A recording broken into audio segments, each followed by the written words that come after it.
Yes, I usually do. And then I will revise the speech 4 to 5 times before I really do it. And then every time after I finish it, I always want to go back and change something. So having a script helps me a lot. I have to be honest, no. The way I do it is I will record it first, meaning that I will do it live and I ask somebody else to record it for me. So that way, number one, I can get the audience reactions. I know which part works, which part doesn't work. Then I will go home and type the script. Because I have tried this once. I typed the whole script. I spent a whole afternoon typing it. I went into the contest. I changed the whole content because I know that script just is not interactive enough. It doesn't work. Right, I do write down my speech on paper and depend on occasion. Say in a context speech where there's a very stringent time limit, right? And I really will write down this speech to almost word by word. But I can tell you, by the time I deliver my speech, it probably will not be the same as what I've written down. I try not to I don't normally memorize a speech, but then when you write down a speech, I underline what I believe are the punchlines, the sound bites, important words that must be delivered. So I only memorize those, but not the rest of it. It's a kind of yes and no. I will definitely have a mind map before I really write it down, but the mind map, I would also formulate a template. For example, what exactly is the message? I would use one sentence to tell myself I'm going to do this with this kind of message in mind. And then I will ask myself, what are the storylines, what are the characters, and what are the contrasts, and what are the changes. Because there has been a saying that for every speech, we will have 5 C's. Character, conversation, conflicts or contrast, you may say, and then the change, and then the carry-home message.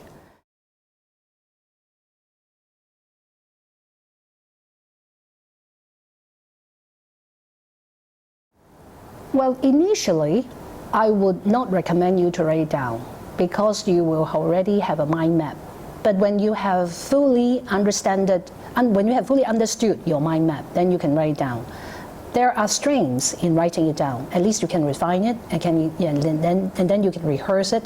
And of course, there are weaknesses because when you're still addicted to your script, sometimes it's a give and take. Sometimes you can't forego which part of the speech. You may say that everything is important, I want to incorporate everything. So I would say it's better to write down when you have a clear mind map instead of just writing everything. I personally don't see any negative side of writing down every word.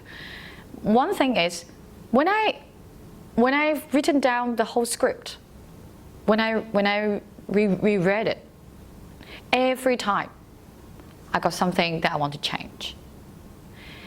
And that's what we polish our script. If you have not written down anything, how could you just, do you really have a script in your mind? Which line, which word? It's too hard. So the best way is to write it all down, and then you polish it. Every time when you read it, you will make some changes because no speech is perfect. So you have to make sure that you reread it, rewrite it, you polish it till the moment that you have to deliver it on the stage. And then afterwards, I made changes. See, a lot of people, after they've done the speech, they're just, okay, fine, yeah, put it down.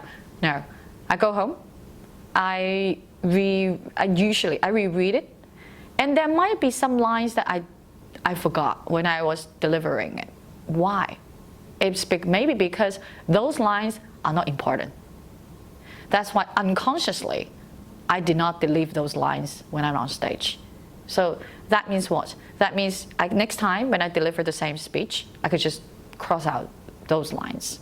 The strengths of writing down your whole speech is that I think I can see an overall broad picture of the speech. I like to write down my speech using tables instead of really typing it in paragraphs, because I would use tables and the columns on one side, I would say this is the introduction, this is the body, this is the conclusion, these are what I want to include in the conclusion, this is what I want to include in the body, how many stories I'm having, introduction, what is the most attracting opening lines I want to use, and then by using this table, it helps to remind me what I would talk about in this speech and kind of give me better structure, or at least better direction. Because sometimes I feel like if I write the whole thing in just paragraphs as if it's an essay, it doesn't feel like a speech anymore. It looks more like a written assignment. So this is one thing I do with writing the speech down. And the second benefit is that it saves me the time, because I find that if it is a good speech that I want to redo, at least I want to do it a second time. I know I need to know which part works with the audience, which part doesn't, and it helps me to trace and make improvements if I have a whole record of the whole speech, of the script.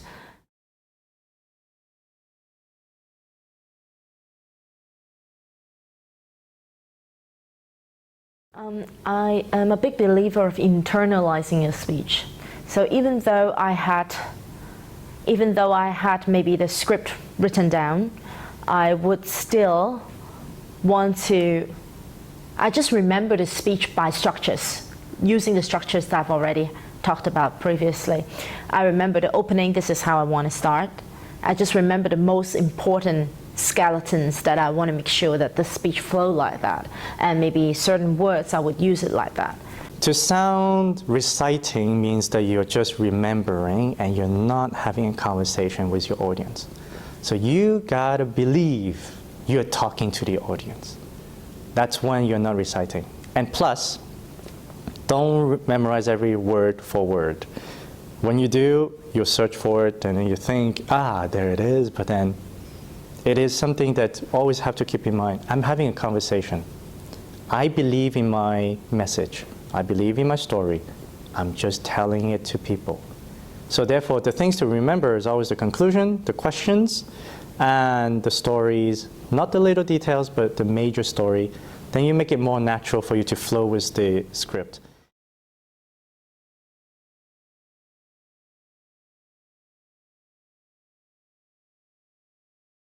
At that moment, I think it was about 3 years ago, I was really into, okay, how do I get the right word?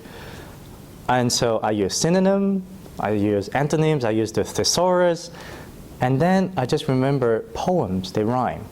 And so I bought a book that's called Rhyming with Words. Or is that rhyming? Anyway, I forgot the title, but there's a book in which you have the word and they give you the words that rhyme with it. And actually you can use it online, search online. Type, let's say you want to have a word that rhymes with joy. Type joy, what rhyme with joy on Google, and you will find it. And those usually then, it gives you even more inspirations about your script. So that's my tools for finding the right words. I usually read the newspaper, reading advertisement, because sometimes they have very catchy titles, so I drag them down. And that's usually from the professionals. They make it easy to remember. So I have been borrowing the wisdom from other people. And when I find quotation is very helpful. So there's a website about quotation. They send you a good quote every day. So if I see something that I may be able to use in the future, I will write it down as well. It's in try and error kind of. The way to do it is, say, for example, what would be a good example? Say we're here talking about speech writing. And if you didn't come up with something like what would make people memorize a speech, right? So first of all, I thought about, all right, then make sure that the people will participate in your speech. So make sure people will participate in your speech. 8 words, right? So in terms of soundbite, this is too many. Soundbite will probably be 3, 4, at most 5. So I start to think about how I can use simpler words, first of all, and then reduce the number of words. So finally, I make it down into make them feel. So 3 words. And each word, very simple. So make them feel become a soundbite by itself.